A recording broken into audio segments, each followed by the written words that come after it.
Eita, gente, o assunto de hoje é pesado, viu? Notícias quentinhas chegaram sobre um tiroteio numa escola no Wisconsin, e a gente sabe que é um tema que impacta todo mundo. Sem dúvida, É importante a gente analisar tudo com cuidado, né? claro.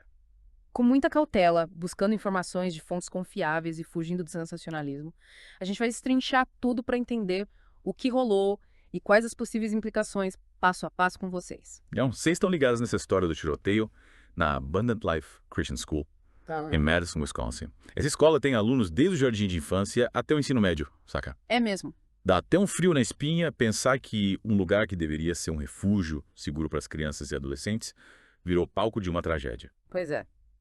E o que sabemos até agora é que o tiroteio aconteceu antes das 11 da manhã, com informações vindas de fontes em espanhol, e do site brasileiro G1, apontando para 2 vítimas fatais e vários feridos. Hum. A polícia chegou a falar em 4 mortes no começo, mas depois corrigiu o número. E o mais chocante é que entre as vítimas tem crianças. Nossa. É de deixar a gente perplexo, né?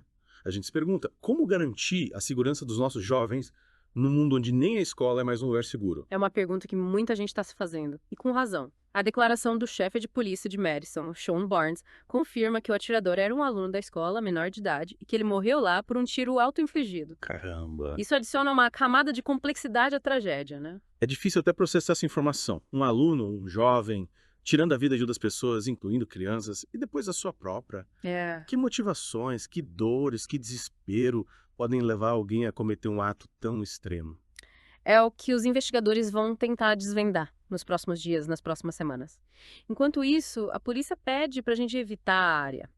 E a gente sente uma urgência não só em entender o que aconteceu, mas em buscar soluções para evitar que esse tipo de tragédia se repita. E esse caso, infelizmente, não é um fato isolado nos Estados Unidos. Tiroteios em escolas viraram uma realidade assustadora por lá. Infelizmente. Segundo o banco de dados K12 School Shooting Database, já foram registrados mais de 300 tiroteios em escolas só este ano. Uma estatística que coloca a gente de frente para um problema muito sério que precisa ser encarado. É um problema grave que precisa ser enfrentado com seriedade e urgência. O debate sobre controle de armas e segurança nas escolas ganha ainda mais força em momentos como esse. Total. Um tema complexo e que gera muita polêmica, principalmente nos Estados Unidos, né? Mas a gente precisa encarar essa discussão de frente sem medo de abordar os pontos mais delicados. Afinal, estamos falando da vida dos nossos jovens, do futuro da nossa sociedade. Com certeza. E essa discussão precisa ir além das medidas de segurança dentro das escolas. É preciso abordar as causas mais profundas da violência, como a desigualdade social, a falta de acesso à saúde mental, a cultura do ódio e da intolerância. E a gente precisa lembrar que essa não é uma realidade distante, que só acontece lá fora. A violência, em suas diversas formas, está presente em todos os países, em todas as culturas. Sim. E o Brasil, infelizmente, também enfrenta problemas sérios com a violência armada. A gente precisa olhar para a nossa realidade e buscar soluções que se encaixem no nosso contexto, sem deixar de aprender com as experiências de outros países. A gente se solidariza com as vítimas e suas famílias, com a comunidade escolar e com todos que são impactados por essa tragédia. E a gente espera que esse caso sirva como um alerta para a necessidade de investir em políticas públicas eficazes que promovam a paz, a segurança e o bem-estar de todos, especialmente dos nossos jovens. É isso. E você que está acompanhando a gente nesse mergulho, que sentimentos essa notícia te provoca? O que te faz refletir? Compartilhe com a gente as suas impressões, as suas angústias, as suas esperanças.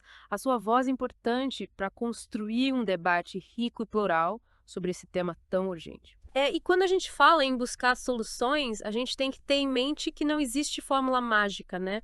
Uma resposta única que vai resolver o problema da violência, especialmente em escolas. Verdade. E por outro lado, a gente não pode se dar o luxo de cruzar os braços e achar que não tem nada para fazer. A gente precisa, como sociedade, assumir a responsabilidade de proteger nossos jovens e garantir um futuro mais seguro para eles. E essa responsabilidade, ela passa por várias esferas, né? A gente precisa de ações do governo, da escola, da família e também de cada indivíduo. Um esforço coletivo que exige diálogo, colaboração e compromisso com a mudança. Você mencionou o banco de dados K12 School Shooting Database, né? Que registra os tiroteios em escolas nos Estados Unidos. Sim. Esse tipo de iniciativa de monitorar e analisar os dados é fundamental para a gente entender a dimensão do problema e direcionar as ações de forma mais eficaz. Com certeza. A partir dos dados, a gente consegue identificar padrões, tendências, fatores de risco e, com isso, desenvolver estratégias de prevenção mais assertivas. É como um mapa que nos guia na busca por soluções. E nesse mapa a gente precisa considerar diferentes caminhos, né? Não dá para se prender a uma única solução, um único ponto de vista. Concordo plenamente. A gente precisa ter uma abordagem multidisciplinar que envolve diferentes áreas do conhecimento e diferentes atores sociais, a educação, a saúde, a segurança pública, a justiça. Todas essas áreas precisam trabalhar juntas e integradas para combater a violência. Legal. E quando a gente fala de educação, não se trata só de ensinar conteúdos acadêmicos, né? Não. A escola tem um papel fundamental na formação integral dos indivíduos, no desenvolvimento de valores como respeito, empatia, tolerância, responsabilidade. Com certeza. E para isso, a escola precisa ser um ambiente acolhedor, sabe? Que promova o diálogo, a escuta, a resolução pacífica de conflitos. Um ambiente onde os alunos se sintam seguros para expressar suas emoções, suas dificuldades, seus medos. E aí entra a importância de se investir em programas de apoio socioemocional nas escolas, né? Capacitar os professores para identificar sinais de alerta em alunos que estejam passando por dificuldades, oferecer suporte psicológico, promover atividades que estimulem a convivência pacífica, a colaboração, o respeito à diversidade. Exatamente. E essa atenção à saúde mental dos jovens é fundamental. A gente precisa romper com o tabu que ainda existe em relação a esse tema. Incentivar a busca por ajuda profissional quando necessário e garantir que os jovens tenham acesso a serviços de qualidade. Você acha que a gente, como sociedade, está dando a devida atenção à saúde mental dos jovens? Às vezes eu tenho a impressão que a gente ainda trata esse assunto como algo secundário, menos importante do que a saúde física, por exemplo. É verdade. Ainda existe muito preconceito e falta de informação sobre saúde mental. A gente precisa entender que a saúde mental é tão importante quanto a saúde física e que cuidar da mente é essencial para o bem-estar da pessoa, né? E essa conversa sobre saúde mental precisa acontecer em todos os ambientes, né?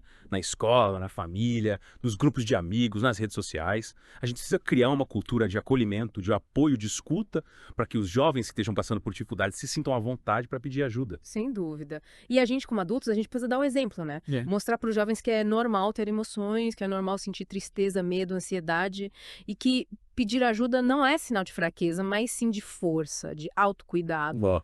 E a gente precisa também atentar aos sinais que os jovens nos dão, né? Mudanças bruscas de comportamento, isolamento social, falta de interesse por atividades que antes eles gostavam. Tudo isso pode ser um sinal de que algo não vai bem e que eles precisam de ajuda. Exato. E a gente não pode ter medo de conversar, de perguntar, de se aproximar. Às vezes, um gesto simples de carinho, de atenção, de escuta, pode fazer toda a diferença na vida de um jovem que está sofrendo. E além da escola e da família, a gente também precisa falar do papel do governo, né? Que tipo de políticas públicas são necessárias para combater a violência e promover segurança nas escolas e na sociedade como um todo? Essa é uma questão complexa, né? Que exige um debate amplo e democrático. A gente precisa de investimentos em áreas como educação, saúde, segurança pública, justiça, assistência social. E esses investimentos precisam ser direcionados de forma estratégica, com foco na prevenção, no combate às desigualdades sociais, na promoção da cultura de paz, no acesso à justiça e na garantia dos direitos de todos. Com certeza, com certeza. E a gente precisa ter em mente que as políticas públicas não podem ser pensadas de forma isolada. Elas têm que ser integradas, considerando as diferentes dimensões do problema e as diferentes realidades do nosso país. E a gente precisa falar também sobre o controle de armas, né? Que sim. Um tema que gera muita polêmica, mas que é inevitável quando a gente discute a questão da violência armada. Sim. O controle de armas é um tema complexo e que precisa ser debatido com responsabilidade, considerando os diferentes pontos de vista, buscando um equilíbrio entre o direito individual e a segurança coletiva. Nos Estados Unidos, por exemplo, a gente vê um debate muito polarizado sobre esse tema, com defensores ferrenhos do direito ao porte de armas e grupos que lutam por um controle mais rigoroso. Essa polarização muitas vezes impede o avanço de políticas públicas mais eficazes. Verdade. E a gente precisa tomar cuidado para que esse debate não se transforme num fla-flu, né? Onde o objetivo é só atacar o adversário e não construir soluções em conjunto. A gente precisa de um debate maduro, baseado em dados, em evidências e que leve em consideração os impactos da violência armada na sociedade como um todo. Exatamente. E esse debate precisa envolver toda a sociedade, não apenas os políticos ou os especialistas. A gente precisa ouvir as vozes das vítimas, das famílias, dos jovens, dos professores, dos profissionais da segurança pública, da saúde e da justiça. É isso aí. E a gente precisa ter a coragem de questionar os nossos próprios valores, as nossas próprias crenças, para que a gente possa construir uma sociedade mais justa, mais pacífica e mais segura para todo mundo. É isso. E você que está acompanhando a gente nesse mergulho, o que você pensa sobre tudo isso? Quais são as suas reflexões sobre a questão da violência, da segurança nas escolas, do controle de armas? Compartilha com a gente a sua opinião, a sua experiência, as suas ideias. A sua voz é importante para a gente construir juntos um futuro melhor para todo mundo. É isso aí. E a gente volta daqui a pouco para a última parte do nosso mergulho, com mais reflexões e análises sobre esse tema tão importante. Voltando aqui para finalizar nosso mergulho, nesse caso do tiroteio em Wisconsin. Isso. A gente viu que esse evento, como outros que já aconteceram, coloca em evidência a necessidade de falar sobre segurança nas escolas, né? Sem dúvida. É um tema que sempre volta à tona depois de tragédias como essa, mas a gente precisa ir além da comoção do momento. É preciso pensar em soluções de longo prazo, em políticas públicas que realmente protejam os nossos jovens. E a gente sabe que não existe solução única, né? Um botão mágico que a gente aperta e resolve o problema da violência nas escolas. Mas a gente pode se inspirar em iniciativas que têm dado certo em outros países, né? Claro, existem vários países que têm modelos de segurança escolar bem-sucedidos, com foco na prevenção, na mediação de conflitos, no apoio socioemocional aos alunos. A gente viu que nesse caso específico, Abundant Life Christian School é uma escola particular, uma instituição cristã. Aí eu me pergunto, será que o tipo de escola pública ou particular, religiosa ou laica, influencia de alguma forma na questão da segurança? Olha, essa é uma questão complexa, né? A gente não pode fazer generalizações. Cada escola tem a sua realidade, seus desafios, as suas particularidades. Mas é interessante a gente pensar sobre isso, né? Refletir sobre os diferentes contextos, os diferentes fatores que podem influenciar a ocorrência de violência em um ambiente escolar. Concordo. E além do tipo de escola, a gente precisa considerar também o contexto social em que ela está inserida, né? O nível de violência na comunidade, o acesso a serviços públicos de qualidade, as condições socioeconômicas dos alunos, tudo isso pode influenciar o clima escolar. E aí a gente volta àquela questão da necessidade de ter uma abordagem multidisciplinar, né? De integrar as diferentes áreas do conhecimento, os diferentes atores sociais para construir soluções mais eficazes. Exatamente. A gente precisa pensar a segurança escolar como uma responsabilidade de toda a sociedade, não apenas da escola ou do governo. E a gente, como indivíduos, também tem um papel importante, né? Sim.